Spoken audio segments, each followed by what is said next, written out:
자, 오늘 이 말씀을 가지고 하나님의 백성들은 어떻게 살아야 되는가, 그런 주제로 말씀을 전하겠습니다. 오늘 본문은 우리가 읽은 것처럼 라반과 야곱이, 이 두 사람이 사사로이는 외삼촌과 조카이고 또 장인과 사위입니다. 딸을 다 이렇게 줬기 때문에 이 라반과 야곱 두 사람이 이렇게 서로 좀 이렇게 위해주고, 서로 수고를 인정해주고 서로 도와주고 기도하면서 이렇게 살았으면 얼마나 좋을까요? 그죠? 하나님이 그렇게 살기를 원하시는데, 이런 교회 안에서도 우리 성도들이 서로 그렇게 서로 사랑하고 이해하고, 그죠? 좀 남의 수고도 인정해주고 감사하고, 그렇게 살면 얼마나 좋을까요? 교회가 얼마나 행복할까요? 근데 오늘 이 두 사람의 인생을 보면은 우리 인간 안에 있는 죄성 때문에 인간이 그렇게 살지 못하고 있음을 보여줍니다. 이 가까운 사이인데도 그렇게 살지 못해요. 서로를 이용해서 자기의 이익을 챙기려고 지금 두 사람이 다 그렇게 하고 있습니다. 그죠? 이 방면에 둘 다 하여튼 뛰어난 사람이에요. 뛰어난 사람인데, 서로 이렇게 사람의 하나의 만남이라고 하는 것이, 인간끼리 만나서 한 인간 대 인간의 진정한 만남이 이루어지고, 그죠? 그렇게 살아야 되는데, 한 인간을 만날 때 인간으로 만나지 않고 어떻게 하면 저 사람을 이용해가지고 내가 좀 이렇게 나에게 유익이 될까, 이런 생각을 가지고 어떻게 하면 저 사람을 이용해 먹을까, 이런 생각을 가지고 만나기 때문에 이 세상이 이렇게 힘들어집니다. 그래서 오늘은 이 두 사람의 이야기를 통해서 이 좀 안타까운 이야기인데, 우리 하나님 믿는 사람들은 어떻게 살아야 되는가, 주제를 좀 이 금요일 날 잠깐 생각해 보고자 합니다. 첫째로, 이 하나님을 믿는 사람들은 계속되는 창세기 주제 중에 하나가 뭐냐면은, 창세기 12장부터 아브라함과 이삭과 그다음에 야곱에게 계속 약속해 주신 게 뭐냐면은, 하나님의 백성은 복의 근원이 된다는 거예요. 너는 복의 근원이 될지라. 네가 복덩이가 되고 복의 근원이 될지라. 이제 이 복이 신약까지 계속 옵니다. 복의 근원이 되라고 하는 것이, 하나님의 백성들은 복의 근원이 돼야 된다. 제가 올해 송구영신 예배 때도 창세기 12장을 통해서 이 말씀을 전했어요. 기억이 나세요? 2016년엔 여러분 복덩이가 되세요. 복의 근원이 되세요. 여러분 때문에 여러분 주변에 있는 사람들이 복받게 하는 사람이 되세요. 제가 그런 말씀을 드렸습니다. 오늘 말씀에 보면은 야곱이 이제 15년 동안 라반의 종살이 했습니다. 돈도 하나 받지 못하고 종살이를 했는데, 이제 그걸 마감하고 고향으로 떠나려고 하는 이야기부터 시작돼요. 고향으로 이제 자기 사랑하는 아내 라헬이 요셉이라고 하는 아들을, 이제 첫 아들을 낳습니다. 그 이후에 이제 돌아가려고 합니다. 그게 이제 25절, 26절 같이 한번 읽어보겠습니다. 시작.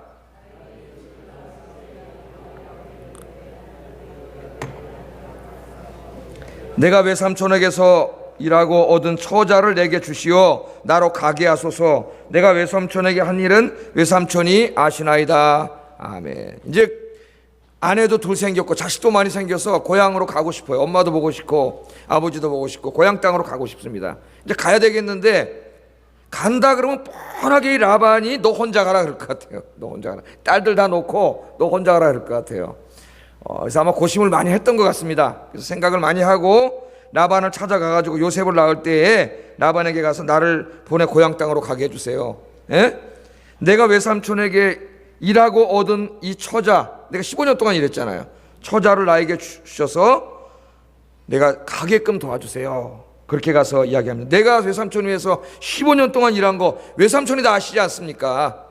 그렇게 말하고, 오늘 말씀을 계속 읽어보면 내가 맨 처음에 왔을 때는 외삼촌의 재산이 조금이었는데, 별로 부자가 아니었는데 15년 동안 나 때문에 큰 부자가 되지 않았습니까? 그렇게 오늘 말씀에 보면 이야기를 해요. 나로 이제 가게 해달라, 그렇게 얘기합니다. 그랬더니 라반이 그 말을 듣고 27절 상반절에 보면은 이런 말을 해요. 라반이 그에게 이르되 여호와께서 너로 말미암아 내게 복 주신 줄을 내가 깨달았노니. 그러니까 이 라반 같은 사기꾼도 부인할 수 없는 사실이 뭐냐면은 너 때문에 내가 복을 받았다는 걸 인정을 해요. 15년 동안 네가 와서, 내가 양도 별로 없었는데 네가 와서 15년 동안 그냥 엄청나게 일을 해가지고 나를 거부로 만들어 줬다는 거예요. 그러면서 뭐라 그래요? 여호와께서 너로 말미암아 내게 복 주신 줄을 내가 깨달았다, 그렇게 말합니다. 그러니까 라반이 가만히 15년 동안 살면서 야곱이 하는 일이 다 잘 돼. 양떼를 치는데 계속 새끼도 많이 나고 양이 많이 늘어나요. 가만히 보니까 저놈은 하나님 믿는 사람이 하나님 믿는 사람. 예? 그래서 그거 깨달았어요. 야, 저 하나님 믿는 기도하는 친구가 여기 뭐 인간적으로 아직까지 부족한 게 많지만 오늘도 부족한 게 많이 보이지만은 그래도 하나님 앞에 기도하고 그런 사람이 들어와서 일을 했더니 자기가 부자가 된 거예요. 그러니까 이 부의 근원이 뭐예요? 하나님께 복을 받은 사람이 와가지고 내 일을 해주니까 하나님이 그 사람에게 복을 주니까 그 사람이 하는 일이 누구 일이에요? 내 일이잖아요, 내 일. 그러니까 복을 받았다는 거예요. 그것을 여기에 인정해 줍니다. 그래서 여기 첫 번째 우리가 한번 생각해 보고 싶은 게 창세기 12장부터 아브라함에게 계속 하나님의 백성들에게 약속해 주신 복이 예수님 지금까지 계속 이어져 오는데 시작으로 그게 뭐냐면 바로 네가 복의 근원이 되라는 거예요. 복의 근원. 그래서 우리 예수 믿는 사람들은 어떤 사람이 되어야 된다 그랬어요? 나 때문에 내 주변에 있는 사람들이 복 받는 사람이 돼야 돼요. 이 정반대의 삶을 산 사람이 요나입니다. 요나는 어떻게 했어요? 요나가 하나님이 하라는 말씀을 어기고 도망가려고 배 타고 도망가려고 하다 보니까 요나 때문에 배에 같이 탄 그 모든 사람들 배에 풍랑이 일어나가지고 다 빠져 죽게 생겼어요. 그 요나 이야기 나오잖아요. 요나 한 사람, 하나님 앞에 잘못한 요나 한 사람 때문에 요나와 함께하는 사람들이 다 힘들어. 다 힘들어요. 그런 사람 되면 안 되겠다. 오늘 야곱과 같은 사람 복의 근원이에요. 하나님이 그에게 복을 주시고 복을 주시기로 약속하셨고 복의 근원이 되게 해주겠다고 베델에서 또 약속해 주셨어요. 야곱에게. 근데 그 사람이 지금 라반의 집에 들어와서 일을 해가지고 하나님이 야곱에게 복을 주니까 라반도 덩달아 복을 받는 거예요. 그래서 우리 그리스도인들이 어디에 가든지 여러분 직장이든 뭐 어디에 가든지 간에 하여튼 여러분 주변에 있는 가만한 사람들이 볼 때 야, 저 사람이 우리 여기 들어와 가지고 가만히 보니까 기도하고 주일날은 교회 가고 하나님 섬기는 경건한 사람인데 저 사람이 들어와서 뭔가 우리가 이렇게 좀 잘 되고 있다는 것을 오늘 라반이 부인할 수 없을 정도로 여러분 자신이 하나님의 바로 서서 복의 근원 여러분이 복덩이가 되기를 주의 이름으로 축복합니다. 이게 아침마다 기도하세요. 그렇게. 그런데 그 복이라고 하는 게 이제 신약으로 오면은 꼭 이게 무슨 물질이나 돈이나 이런 것만 의미하지 않아요. 더 중요한 근본적인 복이 있다 그랬죠. 그게 뭐예요? 내가 믿는 하나님을 어떻게 해요? 내 주변에 있는 사람들이 나 때문에 내가 믿는 하나님을 알게 되는 거예요. 나 때문에 예수 믿고 구원받게 되는 거예요. 그게 가장 큰 복을 주는 겁니다, 여러분. 그게 본질적인 의미에서 신약에 오면 복의 근원이에요. 복의 근원. 여러분 복의 근원이 되고 있습니까? 여러분 만난 사람들이 여러분을 통해서 받을 수 있는 가장 큰 복은 뭐 좀 사업이 잘 될 수도 있고 뭐 돈 좀 벌 수도 있고 뭐 이것저것 잘 될 수도 있어요. 그러나 그런 것보다 더 중요한 게 있어요. 그런 별거 그런 것보다 더 중요한 복이. 그게 뭐냐면 여러분 때문에 예수님 만나게 돼야 돼요. 예수님. 여러분 때문에 예수 믿고 구원받게 돼야 돼요. 그게 그래야 여러분이 진짜 복의 근원이 되라고 하는 이 축복의 말씀이 여러분의 인생을 통해서 이루어지는 거예요. 할렐루야. 여러분 생각해 보세요. 내 주변에 지금 오늘도 많은 사람 만나고 오셨는데 그 사람들에게 여러분 복의 근원이 되고 있습니까? 이 복을 흘려보내고 있습니까, 여러분? 예수 믿고 구원받는 복음의 복을 우리 새벽에 계속 설교하고 있는데 그 복음의 복을 흘려보내고 있나요? 바울은 어때요? 감옥에 가서 갇혀 있으면은 감옥에 있는 사람들에게 전도하잖아요. 그래서 감옥에 갇힌 사람들이 흉악범인데 바울이 거기 들어가 앉아 있으니까는 거기에 앉아있던 흉악범들이 바울 때문에 복을 받아요. 예수 믿게 되고 회개하게 돼가지고 예수 믿고 하나님의 백성이 돼. 그러니까 바울은 가는 곳마다 바울 만난 사람은 어떻게 돼요? 예수 믿고 구원받아요. 그래서 바울을 싫어하는 바리새인들이 뭐라 그랬어요? 저놈은 전염병 같은 놈입니다 그랬잖아요. 사도행전에 보면요, 사도 바울 보고 저놈은 전염병 같은 놈이라 그래요. 여러분 전염병 걸린 사람이 한 명 오면 어떻게 돼요? 주변의 사람 다 전염병 걸린대잖아요. 저 우리 임평 교사님 학교 가서 재밌어? 그랬더니 학교는 굉장히 재밌습니다 목사님. 그런데 기숙사 생활이 힘듭니다 그래요. 편안한데 그 사랑하는 아내와 애들하고 자다가 기숙사 가서 시커먼 사람 4명이 조금밖에 잘 내니까 근데 뭐가 힘드냐 했더니 아니 한 사람이 감기 걸렸고 오니까 다 감기 걸렸다는 거야 4명이. 그래서 집에 와서 치료받고 갔는데 또 다른 사람이 감기 걸려서 또 감기 걸렸다는 거예요. 그래서 휴게실에 가서 잤다 그러더라고. 휴게실에 가서. 이게 전염병이 그런 거잖아요 여러분. 근데 사도 바울 보고 전염병 같은 놈이라고 욕을 한다고. 왜? 바울만 가면 옆에 있는 사람들이 다 예수 믿고 구원받아요. 여러분 그게 진짜 복의 근원이에요. 진짜 복의 근원. 그것보다 더 큰 복이 어디 있어요 여러분. 그래서 여러분 이 복의 근원이 되라고 하나님 복을 주셨습니다. 여러분 주변에 있는 사람들 여러분 때문에 예수 믿어야 돼요. 예수 믿고 구원받아야지. 어떤 목사님이 그러시더라고요. 자기 옆집에 한번 아파트 옆에 사람 예수 안 믿는 사람이 살고 있었는데 하여튼 교회 끝나고 집에 갈 때마다 그 사람 부담됐다는 거예요. 부담. 예? 전도 내야 되겠는데 아파트 이렇게 문 열고 들어갈 수도 없고, 예? 그래가 계속 고민됐는데 이런 생각이 들더라는 거예요. 나중에 내가 전도를 안 하고 저 사람 지옥 가게 되는데 하나님 심판대 앞에 섰는데 하나님이 말이죠. 너 어디 살다 왔냐? 그분이 바로 옥하는 목사님이 돌아가신 그분이 그런 말씀하시고, 너 어디 살다 왔냐? 살아야기 옥하는 목사님 집 옆에 살다 왔습니다. 그럼 내가 어떡할 거냐? 이게 하나님 앞에 가가지고 내 그 목사 옆에 살다 왔는데 지옥을 갔어요. 복의 근원이 돼야 되는데 여러분 주변에 별 안 믿는 사람 많잖아요. 정말 여러분 열심히 이것만 깨닫고 복의 근원이 돼도 어떤 전도 열심히 하는 분이 그렇게 간증합니다. 교회가 차고 넘쳐갖고 1부, 2부, 3부, 4부, 5부 예배 드리게 될 텐데 그분은 전도 많이 하는 분이에요. 자기 주변에 있는 사람 다 복의 근원이 되는 사람이에요. 그래서 오늘 첫 번째 여러분 기도하세요. 특별히 고난주간 사순절 전도하자고 했는데 내 주변에 있는 사람들이 다른 건 몰라도 나 때문에 예수 믿게 되는 복을 누리게 해 주시옵소서. 할렐루야. 그렇게 기도하시고 꼭 이루시기를 주의 이름으로 축복합니다. 두 번째는 두 사람을 보니까 서로 어떻게든지 속이고 잔깨 부려가지고 서로 이용해가지고 이익을 챙길 궁리만 하고 있어요. 두 사람이. 그래서 이걸 반면교사로 삼아가지고 그 야곱 이야기하고 라반 이야기 할 때마다 꼭 생각나는 이런 인간이 되면 안 되겠다. 우리가 특별히 예수 믿는 사람, 이런 얌체 같은 이런 못된 사람이 되면 안 되겠다. 그래서 우리 하나님 백성들은 정말 좀 진실하고 신실하고 좀 따뜻한 사람이 돼야 되겠다. 따뜻한 사람이. 이 두 가지 주제를 한번 정해봤어요. 오늘 여기 나오는 라반은 우리 하나님 믿는 사람들이 절대로 본받으면 안 되는 나쁜 모델입니다. 이런 인간이 되지 말자. 이런 인간이 되지 말자. 아니 조카를 말이죠 15년 동안이나 속여가지고 돈 한 푼도 안 주고 여러분 그렇게 부려먹었어요. 자기 딸 사랑하는 거 알고 그거 이용해가지고 15년 동안 공짜로 시켰잖아요. 근데 이제 고향으로 돌아가고 싶다 그러면은 정상적인 삼촌이고 정상적인 사람이라면 야고 불러가지고 딸들하고 너 너무 고생 많았다 15년 동안 너 때문에 내가 이렇게 큰 부자가 됐는데 그러면서 좀 재산도 떼주고 그죠? 너 고향으로 간다니까 좀 양도 좀 떼주고 이래야 되는데 이 라반은 오늘 말씀에 보면 전혀 그럴 의사가 없습니다. 10원 한 푼 줄 의사가 없어요. 그런 사람들 많아요, 여러분. 그런 의사가 전혀 없어요. 야곱의 요구를 들어주지 않고 떠나겠다 그러니까요. 가라 마라 이런 얘기를 하지도 않고 엉뚱한 얘기를 해요. 엉뚱한 얘기. 엉뚱한 얘기 무슨 얘기냐면 28절에 뭐라 하냐면 28절 읽어보겠습니다. 시작.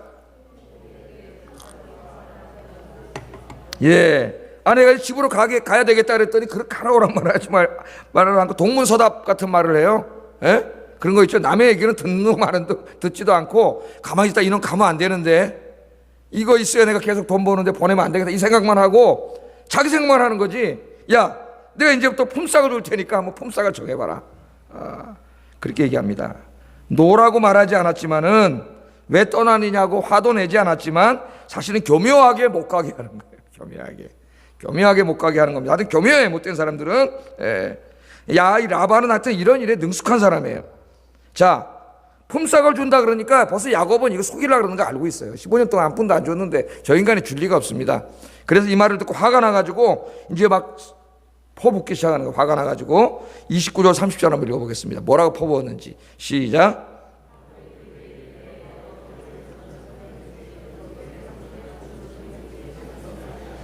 내가 오기 전에는 외삼촌의 소유가 적더니 번성하여 때를 이루었으니 내 발이 이르는 곳마다 여호와께서 외삼촌에게 복을 주셨나이다. 그러나 나는 언제나 내 집을 세우리까. 화가 났어요. 내가 15년 전에 왔을 때는 재산도 조금이었는데 이렇게 와서 당신을 이렇게 내가 소유가 부자가 되게 해주고 이렇게 했는데 나는 도대체 언제 가정을 이루고 언제 난 독립해서 산 성인으로서 살아갑니까? 왜 날 또 속이려고 그럽니까? 이렇게 지금 이렇게 막 화를 내는 거예요. 여러분 한번 이런 얘기를 생각해 보세요. 두 사람이 얘기하는데 상대방에 대한 배려는 전혀 없어요. 얘기하는데 서로 자기 얘기만 해요. 자기 중심에서 자기 얘기만 해. 그런 대화 있죠. 대화하다 보면 한국 사람들이 얘기는 남의 얘기를 안 들어요. 그 나중에 무슨 얘기했는지 하나도 몰라. 그 남이 얘기할 때 또 자기 얘기할 생각 생각해요. 그래 안 그래요 여러분? 자기 얘기할 생각. 그래 막 얘기해. 저 사람을 좀 이해하려고 그 얘기를 좀 들어주고 이해해주고 좀 자기가 미안한 건 미안하다 그러고 좀 감사하다 그러고 이렇게 서로 해야 되는데 오늘 라반을 보면 전혀 그럴 의사도 없고 듣지도 않아요. 떠난다니까 보내면 안 되겠다. 자기 중심으로 딱 생각해가지고 자기 이익만 생각해가지고 계속 얘기하는 거예요. 계속. 그러니까 야곱도 화가 나가지고 계속 이야기하는 거예요. 계속 둘이. 이런 여러분 대화를 한번 생각해 보세요.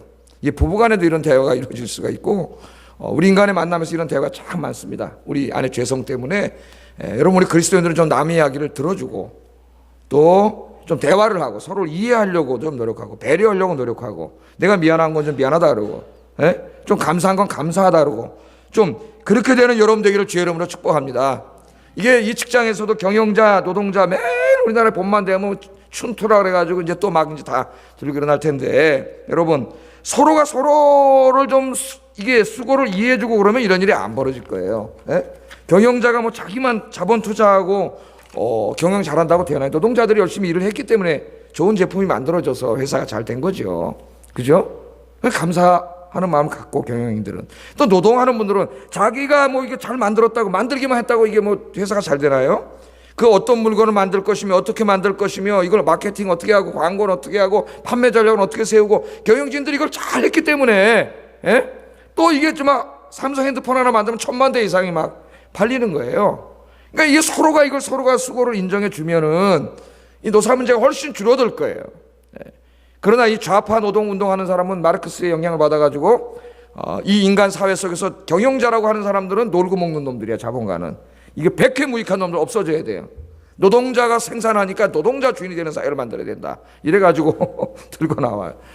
또 이 자본주의에 찌들은 자본가들은 내가 돈 내가지고 내가 만드는데 내 마음대로 하는 거지 뭘 너들 마음대로 하냐. 이러니까 맨날 싸움이 벌어지는 거예요. 제가 경영자 근로자 예를 들었지만은 사실 우리 인간의 모든 관계가 다 이런 것 같습니다. 공직 사회나 학교, 시장, 문화단체 등 우리 사회를 구성하고 있는 모든 기관에 다 해당된다고 보여져요. 우리의 만남 속에서 모두가 자기의 이익을 위하여 다른 사람을 이용하고 공로를 가로채고 속고 속이는 사회 속에서 다른 사람들의 수고를 인정해주고 감사하고 그 수고에 보답해 줄 줄 아는 진실하고 따뜻한 그리스도인들이 되시기를 주의 이름으로 축복합니다. 좀 이렇게 대화를 나눌 때에도 그래서 좀 예수님처럼 살고 좀 작은 예수가 돼서 살아가면 어떨까?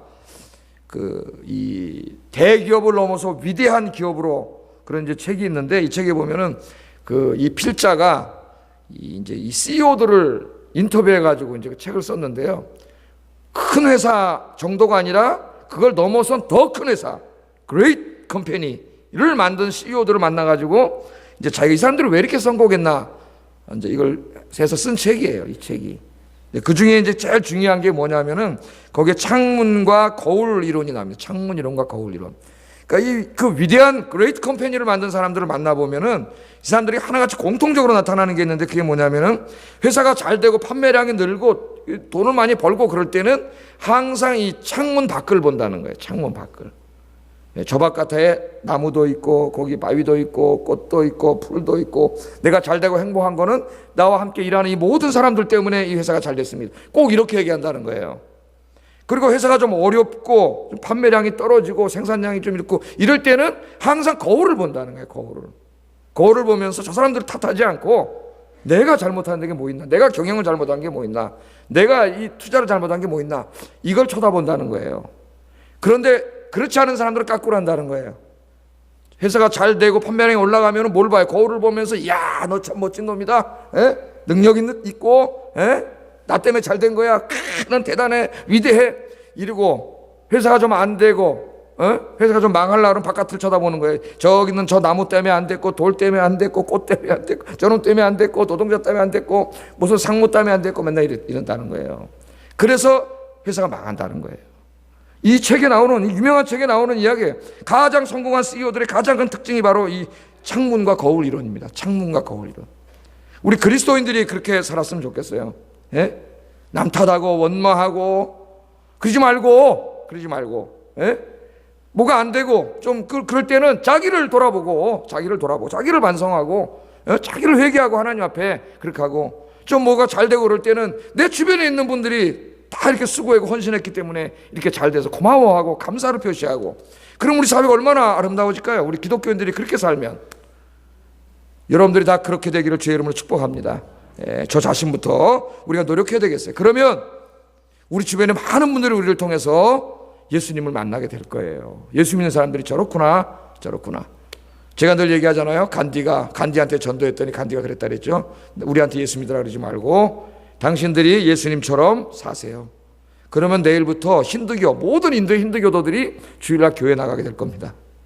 스탠리라고 하는 선교사가 전도했더니 그렇게 이야기하면서, 이 간디가 성경책을 여러 번 읽었어요. 여러 번 읽었는데, 그래서 그 스탠리 선교사에게 물어봅니다. 당신들 예수님을 믿는 사람들과 성경에 있는 예수님은 어떻게 그렇게 다릅니까? 이걸 절대 이해하지 못하겠다는 자기는. 성경에 있는 예수님과 그 예수님을 믿는다고 교회에 모인 예수 믿는 사람들이 너무 다르다는 거예요. 그러니까 우리한테 전도하려고 그러지 말고 당신들이 내일부터 예수님처럼 살으라는 거야, 간디가. 그럼 우리가 다 교회 갈 테니까. 그래서 여러분들은 내일부터 저를 포함해서 우리 모두가 세상에 또 나갈 텐데요, 나가서 이 라반처럼 이렇게 살지 말고 예수님처럼 사시는 저와 여러분 되기를 주의 이름으로 축복합니다. 마지막으로 하나는 더 살펴볼 것은 뭐냐면은, 하나님의 백성들은 세상에 아무리 험하고 우리 사기 쳐먹으려고 그러고 이런 사람들이 많다 할지라도 우리는 하나님을 바라보고 살아야 된다. 특별히 공의의 하나님은 공의로우신 분이에요. 이 공의의 하나님을 바라보고 살면 같이 죄짓지 않고, 오늘 야곱이 보면 같이 이런 일을 하잖아요. 안 하면 좋은데 같이 이런 일을 하잖아요. 이 공의의 하나님을 바라보면 우리가 그렇게 살지 않아요. 공의의 하나님은 반드시 공의로 우리에게 책임져 주세요. 자, 오늘 라반이 임금을 준다고 그러면서 뭐라냐면은, 내가 무엇으로 내게 주랴. 이때까지 15년 동안 주지도 않아놓고 무엇으로 내게 주랴. 그럼 자기가 내가 얼마 줄게 그러면 되잖아요. 그죠? 야, 너 15년 고생했는데 그것도 내가 주고 내 한 달에 얼마씩 줄게. 상대가 선택하도록 해야 되는데, 이 정치꾼들은 절대 자기 의중을 먼저 드러내지 않습니다. 정치라는 사람이나 누구나 속을 할 수가 없어요. 경상도 말로 하면 속을 할 수가 없어요. 속을. 10년을 만나도 이 사람 도대체 아주 구중궁궐이야, 마음이. 이게 뭔 마음을 품고 있는 사람인지 알 수가 없어요. 나는 예수 믿는 사람은 그런 사람 되서는 안 된다고 생각해요. 내가 무엇으로 내게 주랴. 이 벌써 이용해 먹을 궁리만 하는 거예요. 근데 이제 고대 문헌을 연구한 학자들에 의하면은 당시에는 이 양치기들에게 얼마를 줬냐면은, 자기가 치는 양이 성장하잖아요. 양 새끼가 많이 나서 많아지면은 그것의 약 20% 정도를 임금으로 받았다래요. 20% 정도를. 그러니까 임금을 정해진 액수가 아니라 퍼센테이지로 준다는 것은 성과급 제도를 이미 이때 도용한 겁니다. 왜? 그냥 월급 주면은 일 안 하잖아요. 아내도 똑같이 주니까. 그러니까 성과급으로 주는 거예요. 열심히 해서 네가 더 남기면 더 주는 거예요. 이 당시에도 그랬다는 거예요. 자, 그러나 야곱이 생각해 볼 때 이 삼촌이 절대 돈을 줄 인간이 아니에요. 그래서 자기가 제안을 합니다. 좋다, 임금을 준다 그랬으니까 그럼 이렇게 임금을 주시오, 내 임금을. 그게 32절 33절이에요. 이제 여기서는 야곱도 그래 한번 누구 머리가 좋나 한번 해보자. 서로 속여 먹으려고 붙은 거예요. 32절 33절 한번 읽어보겠습니다. 시작.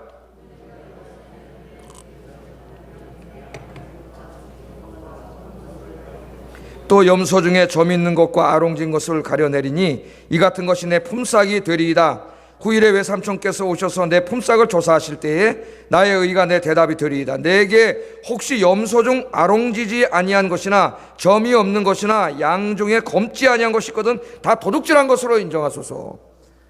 그러니까 몇 퍼센트 달라 이렇게 얘기를 하지 않습니다. 야곱이 20% 성이 안 차요. 야곱도 이제 저쪽 한 마리도 안 줄 생각을 갖고 있는데 20% 양이 안 차. 내가 다 뺏어가리라 이런 생각을 가지고 제안한 게 뭐냐면 이 32절 33절이에요. 야곱은 양들 중에서 아롱진 양, 즉 얼룩덜룩한 양이죠. 그런 양 있죠. 아롱진 양, 또 점 있는 양, 검은 양, 염소 중에는 점 있는 것과 아롱진 것, 이것을 내 임금으로 주세요. 그렇게 얘기를 합니다. 라반이 가만히 들어보니까 야, 이거 쪼다 같은 놈이야. 가만히 들어보니까 절대로 자기한테 손해될 일이 아니에요. 이런 것은 극히 드물어요. 이런 게 나올 확률은. 이 지방의 양들은 거의 대부분이 흰색이었고 염소는 검은색이었답니다. 그러니까 야곱이 요구한 얼룩지고 점이 있는 양과 염소가 앞으로 몇 년 안에 태어날 확률은 아주 극히 적대요. 극히 적어요. 그러니까 라반은 속으로 계절을 부르는 거예요. 그래? 그러니까 야반이 뭐라 그랬어요? 34절 읽어보겠습니다. 아유, 이렇게 흔쾌하게 대답을 해요. 34절 읽어보겠습니다. 시작. 안 나오면 성경책 보고 읽으세요. 시작. 예, 이거 딱 들어보니까 예? 이런 바보 같은 놈이네 이거. 이 양은 거의 흰양하고 까만 염소만 나오면 얼룩지고 아롱진 거, 전배기는 거의 돌연변이로 몇 개 나올 만한데 이걸 달라 그러니까 그래 너 좋다 그러. 거기서 바로 도장 싹 사인해 버렸어요. 사인해 버렸어요. 예. 라반은 한술 더 떠가지고 임금을 착취할 계획을 세웠습니다. 그래서 야곱이 치는 양하고 자기 아들이 치는 양 거리를 더 띄워놨어요. 왜? 요 야곱도 꾀가 많은 놈이기 때문에 밤에 몰래 와서 또 교미시키울지 모르니까 이거 거리도 멀리 띄워놨어요. 나중에 거리가 멀어졌기 때문에 이제 도망갈 수가 있게 됩니다. 이게 머리를 써가지고 거리도 멀리 해놨어요. 멀리 해놨어요. 자, 그리고 이제 야 이것도 공짜로 부려먹겠구나 이렇게 생각했어요. 그런데 도대체 야곱은 뭘 믿고 이렇게 했을까요? 야곱이 뭘 믿고? 예? 야곱이 믿는 게 있어요. 근데 그 믿는 게 하나님이면 얼마나 좋을까? 예? 엉뚱한 걸 믿었어요. 엉뚱한 걸. 뭐냐면 양떼가 이 새끼를 해가지고 물을 먹으러 올 때 그 나뭇가지를 뺏기면 나뭇가지가 알록달록 하잖아요. 그러면 양이 새끼를 뱄을 때 그 얼룩덜룩한 나뭇가지를 볼 때 그때 새끼를 베면은 그 새끼가 아롱진 것이 나온다. 맞습니까? 그러니까 임신할 때 아기를 가질 때에 새끼를 가질 때에 많이 본 것을 낳는다는 거예요. 예? 그럼 예를 들어 제가 웃기는 말을 그렇게 얘기합니다. 어떤 집 결혼해서 아기를 낳는데 장동건을 많이 닮았으면 부인이 누구 생각한 거예요? 맨날 텔레비전 연속 보면서 장동건만 생각한 거예요. 유전학적으로 말이 안 되는 거죠. 예. 그런데 그게 미신이 있다. 미신이 있었어요. 그러니까 그렇게 했고, 약한 놈이 올 때는 어떻게 해요? 그거 싹 없애버려. 그럼 약한 나고. 또 건강한 놈이 올 때는 그걸 보여줘가지고 건강한 새끼를 낳게 했어요. 근데 놀라웠게도 오늘 성경을 읽어보면 뭐라 그래요? 실제로 그렇게 됐습니다. 실제로. 그래 됐어요, 안 됐어요? 실제로 됐어요. 그 성경을 잘못 읽으면 진짜인가? 그런 생각이 드는데 그게 아니에요, 여러분. 그 양들이 새끼를 뵐 때 무슨 아롱진 걸 봤기 때문에 아롱지고 얼룩지고 그런 걸 새끼를 낳은 게 아니에요. 여기에서 이 아롱진 양과 점박이 양 염소를 낳게 하신 분은 하나님이세요. 하나님. 할렐루야. 유전학적으로는 말도 안 되는 거예요. 근데 그걸 의지하고 있어요. 야곱이 철석같이 의지하고 있어요. 인간이 어리석어요. 의지할 수 없는 걸. 그러나 하나님이 주신 거예요. 그거는 야곱의 행위가 옳아서가 아닙니다. 야곱이 잘못하고 있는 거예요. 그러나 하나님이 왜 이걸 주시느냐? 15년 동안 야곱이 일한 것에 대한 정당한 임금을 주시는 거예요. 할렐루야. 제가 하나님 어떤 하나님이라 그랬어요? 공의로우신 하나님이에요. 하나님은 공의 하나님이에요. 그러니까 여러분 출애굽할 때도 똑같은 게 나타나죠. 출애굽할 때 이스라엘 백성들을 잡아다가 노동내로 부려먹고 임금도 안 주고 공짜로 부려먹었잖아요. 출애굽할 때 어떻게 하게 됩니까? 출애굽할 때 애굽 사람들이 무서워가지고 금은 폐물들을 엄청나게 많이 줘요. 그거 왜 줬겠어요?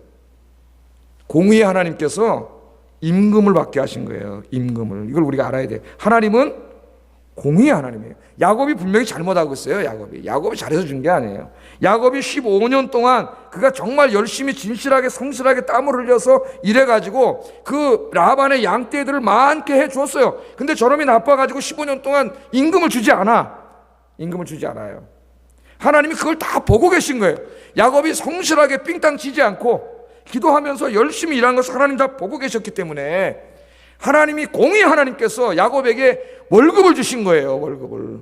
할렐루야. 여러분, 우리 살다 보면 좀 억울한 일 당할 때도 있고 그럴 때 많지 않습니까? 인간 사회 그런 게 얼마나 많아요. 그러나 염려 마세요. 하나님 다 보고 계세요. 하나님이. 공의 하나님께서 보고 계세요. 공의 하나님께서 여러분이 진실하게 일하고 땀을 흘리고 기도하면서 한 일들에 대해서는 하나님이 반드시 갚아주실 줄로 믿습니다. 아멘도 안 하시네. 그러면 삥땅 치고 사세요. 열심히 여러분 일하면 하나님 그 일하는 것에 대한 보상을 반드시 해주세요. 그 교회 일도 마찬가지고 전도도 마찬가지고 기도도 마찬가지, 다 마찬가지예요. 열심히 기도하세요. 열심히 좀 전도하세요. 열심히 섬겨보세요. 하나님 공의 하나님이에요. 반드시 하나님이 그 열매를 주실 줄로 믿습니다. 제가 하나만 말씀드리고 설교 마치겠습니다. 성공한 CEO들에 대한 이야기가 일간지에 한번 소개된 적이 있는데 공통된 특징이 있어요. 이 사람들의 모두가 부지런합니다. 부지런하고 열심히 일하는 사람들이에요. 근데 이 소개된 CEO들을 모두가 새벽형 인간이었다는 거예요. 새벽형 인간. 새벽 4시에서 5시 사이에 전부 다 일어납니다. 이 사람들. 여기 잠자는 사람 없어요.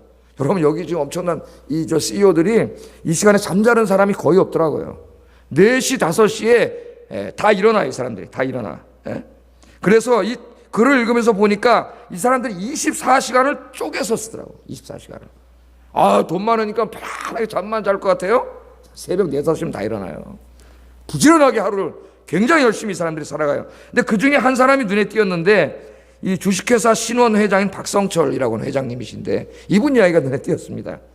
왜냐하면 이분이 예수 믿는 사람이기 때문에 눈에 띄었어요.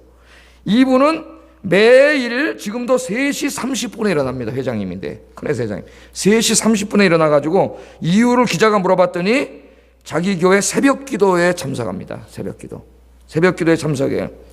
30년 동안 매일 3시 30분에 일어나서 새벽 기도로 하루를 시작했다고 그렇게 기자에게 이야기합니다. 30년 동안 3시 30분에 그 큰 회사 회장님이 매일 일어나서 새벽 기도하면서 하루를 시작했다는 거예요. 하나님께서는 30년 동안 기도하면서 새벽에 나가서 기도하면서 하루를 열심히 살았던 박성철 회장에게 복을 주셨구나. 그 수고의 대가로 큰 기업을 일으키도록 해주셨구나. 그런 생각이 들었어요. 제 마음속에 야곱이 기도하면서 15년 동안 열심히 성실하게 삥땅 치지 않고 정직하게 일했을 때 비록 그가 지금처럼 부족한 점이 보였지만 공의의 하나님께서 야곱에게 복을 주셨다는 거예요. 말도 안 되는 짓을 했지만 그 유전학적으로는 거의 얼룩배기나 이 점배기가 나올 확률이 거의 없대요. 그러나 하나님께서 역사하시니까 거의 다 났어요. 거의 얼룩배기, 점배기 이 튼튼한 놈은 다 그렇게 나왔어요. 누가 그렇게 해주셨어요?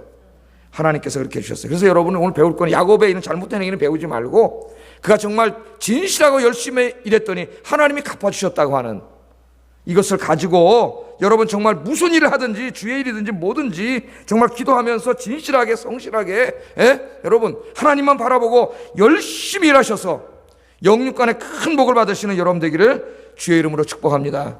정말 공의의 하나님은 이 땅에서 뭐까지 주는 거 그거 없을 수도 있어요. 그러나 정말 공의의 하나님 언제 갚아주세요?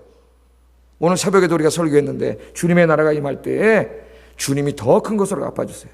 더 큰 것으로 비교할 수 없는 것으로 하나님께 면류관으로 하나님이 채워주세요.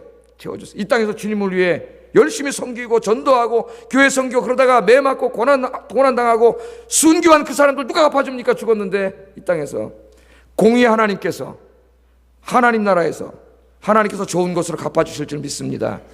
제가 오늘 아까 월요일 날 할 새벽 예배 설교 준비하다가 설교 하도 많아가지고 계속 준비를 하고 있어요. 월요일 날 새벽 예배 준비하다가 그 유명한 바울의 고백 이야기를 들었습니다. 이후에는 주님께서 나에게 주실 면류관이 있다.